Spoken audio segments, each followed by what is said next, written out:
নমস্কাৰ বন্ধু-বান্ধৱীসকল, আপোনালোকৰ বাবে ভাল খবৰ। আপোনালোকৰ বাবে অসম পুলিচৰ ফালৰ পৰা দুখনকৈ ইম্পৰ্টেণ্ট নটিচ প্ৰকাশ কৰিছে আৰু এই নটিচখনত কি উল্লেখ আছে, কি লিখা আছে আপোনালোকক সবিশেষ জনাই দিম এই ভিডিঅ'টোৰ জৰিয়তে। ভিডিঅ'টো আপোনালোকে প্ৰথমৰ পৰা শেষলৈকে চাই থাকক। তো এইখন আছে প্ৰথম নটিচ। ইয়াত কি উল্লেখ আছে চাওক। তো অসম পুলিচৰ সাব ইন্সপেক্টৰ যিখিনি পোষ্ট আছিলে, যিমানখিনি কেণ্ডিডেট সাব ইন্সপেক্টৰত পাছ কৰিছে, তেওঁলোকৰ এতিয়া বৰ্তমান ছেকেণ্ড ষ্টেজ হ'ব অৰেল আৰু ভাইভা। তো ইয়াতে আপোনালোকৰ অৰেল আৰু ভাইভাৰ কিমান তাৰিখে পাতিব আপোনালোকৰ ডেটটো মেনশ্যন কৰি দিয়া হৈছে 2/4/2025, অৰ্থাৎ আপোনালোকৰ এপ্ৰিলৰ 2 তাৰিখে অৰেল আৰু ভাইভা টেষ্টটো পাতিব। আৰু ইয়াতে আপোনালোকৰ ভেন্যু দিছে আছাম পুলিচ বেটেলিয়ন কাহিলীপাৰা গুৱাহাটী।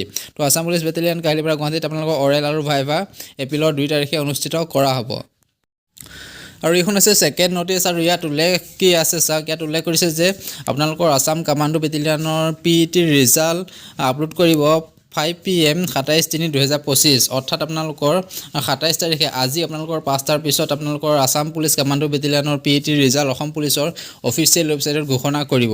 আৰু এই ৰিজাল্টত পাছ কৰাৰ পিছত যিসকল কেণ্ডিডেট পাছ কৰিব, তেওঁলোকৰ ছেকেণ্ড এটা ষ্টেজ হ'ব সাইক্ৰমেট্ৰিক টেষ্ট, আৰু সেই টেষ্টটো আপোনালোকৰ অনুষ্ঠিত কৰিব 7/4/2025, এপ্ৰিলৰ 7 তাৰিখে আপোনালোকৰ এই টেষ্ট অনুষ্ঠিত কৰিব। আৰু এই টেষ্টৰ কাৰণে আপোনালোকে এডমিট কাৰ্ড ডাউনলোড কৰিব লাগিব, আৰু এডমিট কাৰ্ডৰ ডাউনলোডৰ ডেটটো হৈছে 2/4/2025, অৰ্থাৎ আপোনালোকৰ এপ্ৰিলৰ 2 তাৰিখে এডমিট কাৰ্ড ডাউনলোড কৰিবলৈ পাৰিব। তো বন্ধু-বান্ধৱীসকল, ভিডিঅ'টো আছিল ইমানে। এইখিনি আছিল আজিৰ আপডেট। ধন্যবাদ।